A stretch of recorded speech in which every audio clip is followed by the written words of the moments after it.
मोदी मंत्रिमंडल के विस्तार और फेरबदल में सियासी मजबूरियां साफ झलकी। नए चेहरों को लाने के पीछे गवर्नेंस कम और जातिगत समीकरण सही करने की कोशिश ज्यादा नजर आई।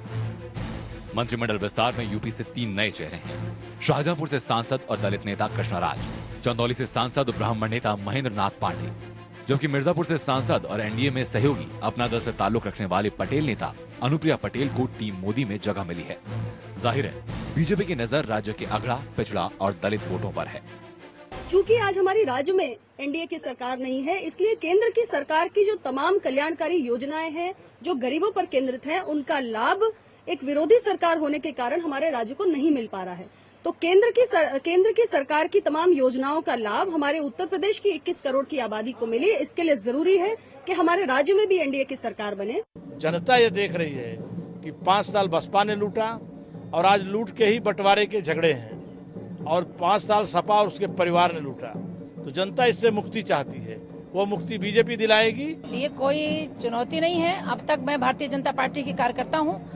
जब जो दायित्व मिला है उसको सहजता से स्वीकार किया है और ये भी जिम्मेदारी सहजता से स्वीकार करेंगे, और जो भी हमको दायित्व दिया जाएगा उसका जिम्मेदारी पूर्वक निर्वहन करेंगे।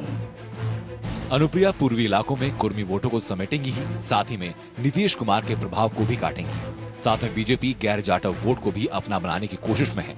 करीब 8% जाटव मायावती के साथ हैं। ऐसे में माया के प्रभाव को भी कम करने की कोशिश है, लेकिन अनुप्रिया को शामिल करते ही अपना दल में कलह पूरी तरह से बाहर आ गई है। हमारे राष्ट्रीय अध्यक्ष से राय ली जानी चाहिए थी। फोन कम से कम फोन से राय ले लेते या उनको बुला लिया जाता तो उनको अच्छा लगता है। राष्ट्रीय अध्यक्ष को इस बात का दुख है कि हम एनडीए का पार्ट होते हुए हमें कंसल्ट नहीं किया गया। माता जी के आशीर्वाद से ही मैं यहाँ पहुंची हूँ। माँ अपनी बेटी से कभी नाराज नहीं होती। ये सब बेकार की बातें हैं, उनका आशीर्वाद है, इसीलिए आज मैं यहाँ पहुंची हूँ। और मेरे पिता के जीवन भर के परिश्रम का ही ये फल है जो आज अपना दल को इतना बड़ा सम्मान मिला है। पूरे अपना दल परिवार में उत्साह है। फेरबदल के बाद मोदी को मिलाकर राज्य से 15 सांसद कैबिनेट में हो गए हैं। शायद बीजेपी सूबे के वोटर्स को इशारा करना चाहती है कि 2014 में 73 सांसद भेजने वाले यूपी को अब भी खास तवज्जो मिल रही है। वैसे समाजवादी पार्टी के नेता राजेंद्र चौधरी ने कैबिनेट विस्तार को लेकर मोदी सरकार पर निशाना साधा है। इससे केंद्र की सरकार में 1 दर्जन मंत्री पहले से हैं।